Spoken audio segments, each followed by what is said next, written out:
Welcome to this week's edition of Mountain Outhouse. I'm your host, Jam Jam. This is the craziest that happened in running this week. This week's stories include the crowning of the US Skyrunner Series champs, an FKT tutorial for François and the Porta Potty Challenge. We begin this week with a quick rundown of the past week's top ultras taking place in North America and beyond. The high-altitude Flagstaff Sky Race wrapped up the 2017 US Skyrunner Series with all three distances offered: a VK, a 39-kilometer Sky Classic, and a 55-kilometer Sky Ultra. Let's do a quick recap and crown this year's champs.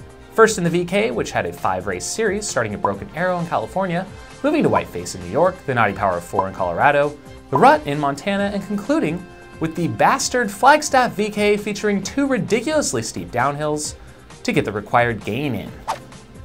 Oddly enough, for the ladies, not a single woman ran more than one VK the entire season, meaning Flag Sky VK winner Raya Berrigan took first in the series with her Flagstaff win, and second went to Jax Mariash.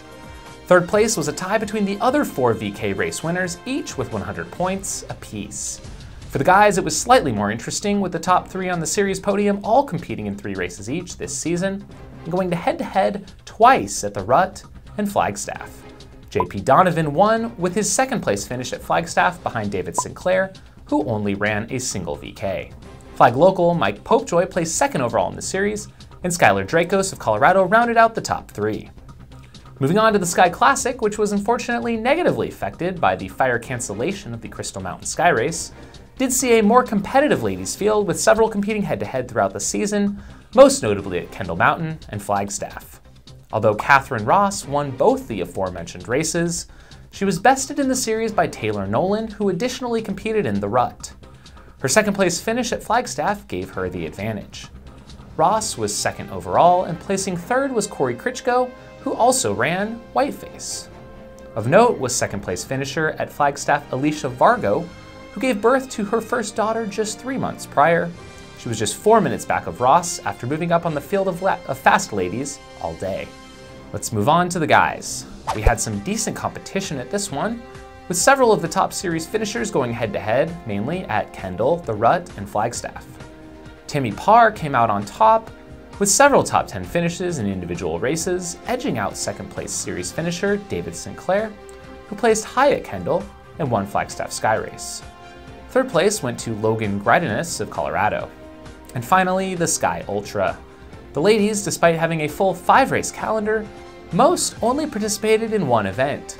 Amanda Pevetot was the series winner with points scoring at finishes at Broken Arrow, Naughty Power of 4, and third place at Flagstaff Sky Race. Amy Leadham edged out Claire Abram for a second with the second place finish in Flagstaff.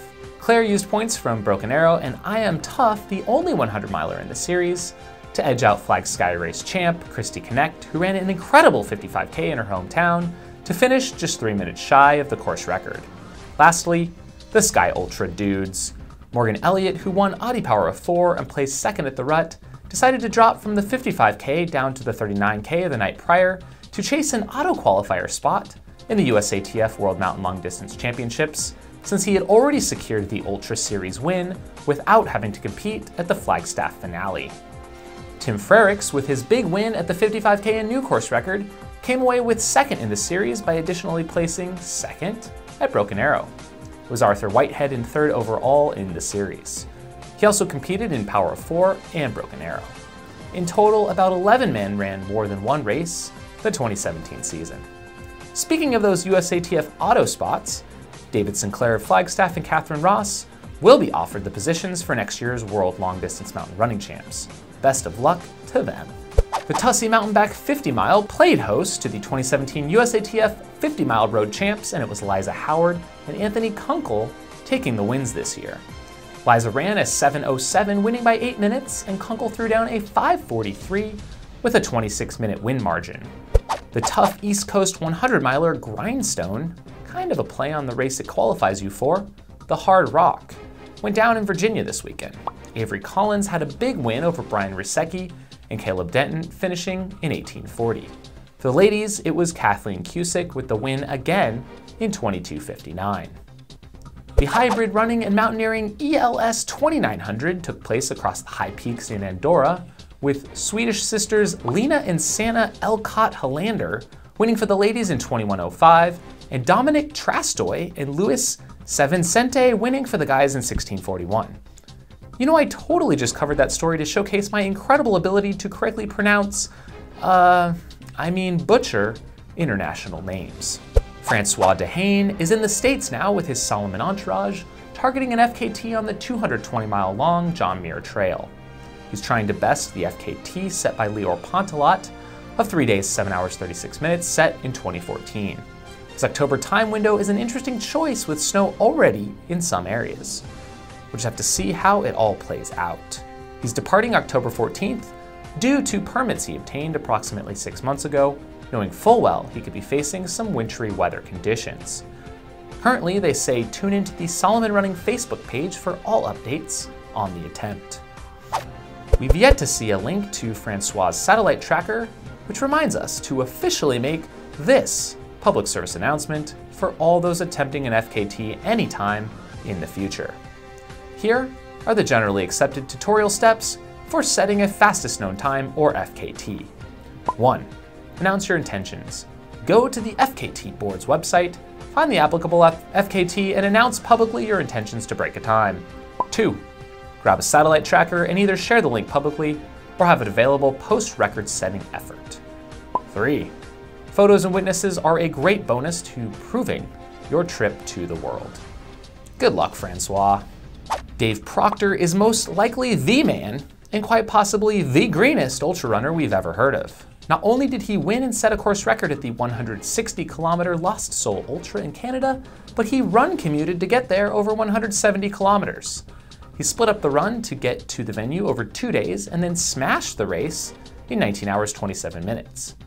Pretty impressive. However, Dave, we heard you hitched a ride back home post-race. What's up with that? Someone else putting in big miles day after day is Transcon runner Marvelous Mimi. She's going after the running across the USA record and is currently near St. Louis heading east. She's been going for 1 month, 3 days as of this recording and is placing her runs on Strava for public viewing. She's been throwing down some insane weeks between 375 and 478 miles. Holy God, we love this next story. It comes to us from Runner Space and is called the Porta Potty Challenge. It's the latest craze to hit the cross-country season, where they see how many runners can fit in and then come out of a standard-sized porta potty. Some of them are pretty impressive. Okay, Outhouse Nation, now it's our turn. How many ultra and trail runners can fit in a mountain outhouse? Send them to us and tag it #PortaPottyChallenge. Get 'em. Arizona Representative Martha McSally will be the first Congresswoman to take on the 800-mile-long Arizona Trail. Granted, she is section hiking it, but it's nice to see some lawmakers getting out on the ground to help understand our public lands and trails. Best of luck, Martha, on your journey from Mexico to Utah. The Ginger Runner virtual run took place this past Sunday. Who ran? What kind of mileage did you get in? How many donuts did you eat? Tweet us. Also in Ginger news, the upcoming film Where Dreams Go to Die is sold out in most of Canada, but many of the US dates still have a few tickets available, including right here in Phoenix. Yeah, Jam Jam will be there. Go get some ticks and come say hi. Let's wrap up this week with an Outhouse montage to get us psyched for the Porta Potty Challenge.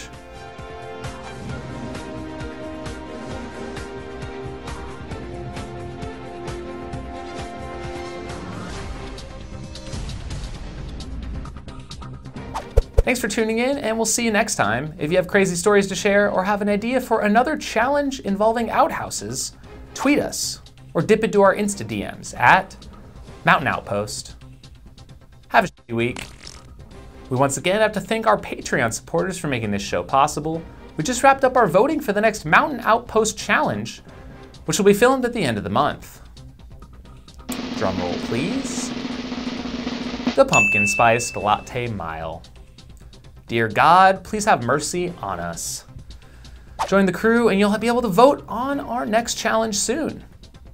Smell you later.